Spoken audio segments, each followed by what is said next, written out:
Good evening friends. मैं Amit Kumar Gupta, advocate, अपने income tax के केसेस की सीरीज़ में आज जो केस आप लोगों के सामने डिस्कस करूंगा उस केस का नाम है कुमार राजाराम वर्सेस आईटीओ।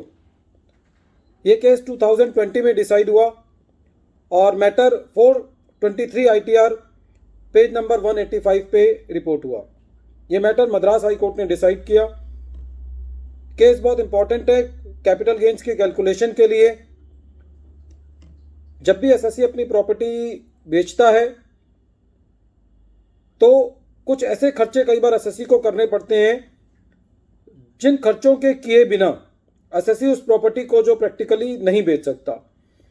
और इसी के लिए सेक्शन 48 क्लॉज आई के अंदर वो प्रावधान दिया गया है जो कि कहता है expenses which are incurred wholly and exclusively for the transfer of the property should be deducted from the sale consideration for calculating the capital gain। ये केस ऐसे ही एक मैटर पे है जिसके अंदर एसएससी को एक प्रॉपर्टी इनहेरिट हुई अपने पेरेंट्स से। जब वो प्रॉपर्टी एसएससी को इनहेरिटेंस में मिली तो उसके फादर ने एक विल किया था, जिस विल के मुताबिक एसएससी को कुछ पेमेंट्स जो हैं प्रॉपर्टी की सेल कंसिडरेशन में से चैरिटेबल ऑर्गेनाइजेशंस को करनी थी, कुछ पेमेंट टैक्स एरियर्स के बतौर बकाया थी, और कुछ पेमेंट जो है वो एसएससी को जो विल एग्जीक्यूटर था उस प्रोफेशनल को जो है वो करनी थी। जब असेसमेंट हो रही थी तो असेसिंग ऑफिसर ने इन सारे खर्चों को एसएससी को अलाउ कर दिया और एसएससी की कैपिटल गेन की कैलकुलेशन जो है वो की इन सब खर्चों को अलाउ करते वक्त। लेकिन सीआईटी साहब ने सेक्शन 263 के अंदर रिवीजन के प्रावधान को इस्तेमाल करते हुए असेसिंग ऑफिसर को ये दिशा निर्देश दिए कि आप एसएससी की इनकम को दोबारा कैलकुलेट करें। जो आपने कैलकुलेट किए इनकम वो ठीक नहीं है, ये सारे खर्चे माइनस नहीं किए जाने चाहिए, ये सेक्शन 48 क्लॉज आई के दायरे में नहीं आते। जो भी विल के मुताबिक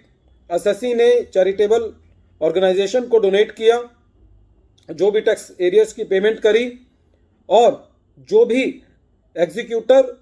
ऑफ विल को जो प्रोफेशनल था उसको पेमेंट की, वो सारे खर्चे जो है वो डिसअलाउ कर दिए।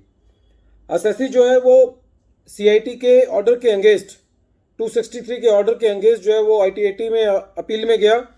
और आईटीएटी ने भी इन खर्चों को नहीं माना। लेकिन इस केस में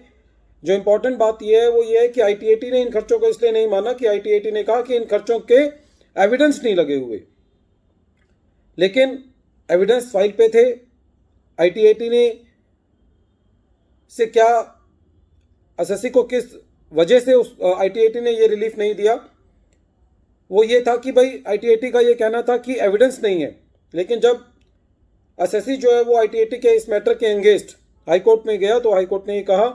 कि जो आईटीएटी ने अपनी फाइंडिंग्स दी हैं कि एविडेंस फाइल पे नहीं है, वो सारे एविडेंस फाइल पर हैं, और हाई कोर्ट ने एसएससी को उन सारे खर्चों को सेल कंसिडरेशन में से डिडक्ट करने के लिए अलाउ किया। फ्रेंड्स, सेक्शन 48 क्लॉज आई जो है वो बिल्कुल क्लियर है कि whatever the expenses are incurred wholly and exclusively for making the transfer, that expenses should be incurred and all those expenses which have been incurred should be allowed from the sale consideration to be deducted and then the capital gain should be calculated। अब मुद्दा यह आता है कि क्या जो payment charitable organisations को की गई, जो टैक्स के एरियर्स को पे किया गया, जो एग्जीक्यूटर ऑफ विल की पेमेंट की गई, क्या ये खर्चे होली एंड एक्सक्लूसिवली की डेफिनेशन में आते हैं या नहीं आते। तो इसके ऊपर फ्रेंड्स मेरा ये कहना है कि एसएससी को जब तक सेल कंसिडरेशन नहीं मिलती, जब तक कि वो अपने फादर की विल के मुताबिक चैरिटेबल ऑर्गेनाइजेशन को पेमेंट नहीं कर देता, टैक्स पेमेंट नहीं कर देता,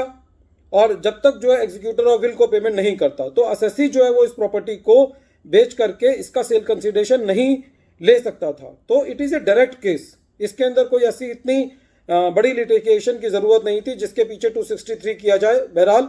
इस केस में 263 हुआ और एसएससी को हाई कोर्ट तक जाना पड़ा, और बाद में जो है वो मद्रास हाई कोर्ट ने एसएससी के फेवर में डिसाइड किया कि all these expenses which are incurred for making the payment to the charitable organizations, arrears of taxes, and payment to the professional for executing the will of his father should be deducted from the sale consideration for calculating the capital gain of the assessee. Friends, this case is very important in dealing with all these cases in which there are expenses incurred for making the sale and which are directly related to the transfer of the asset. Once again, I am repeating the name of the case. The name of the case is Kumar Rajaram versus ITO 2020, and this case has been reported in 423 ITR at page number 185. Thank you, friends.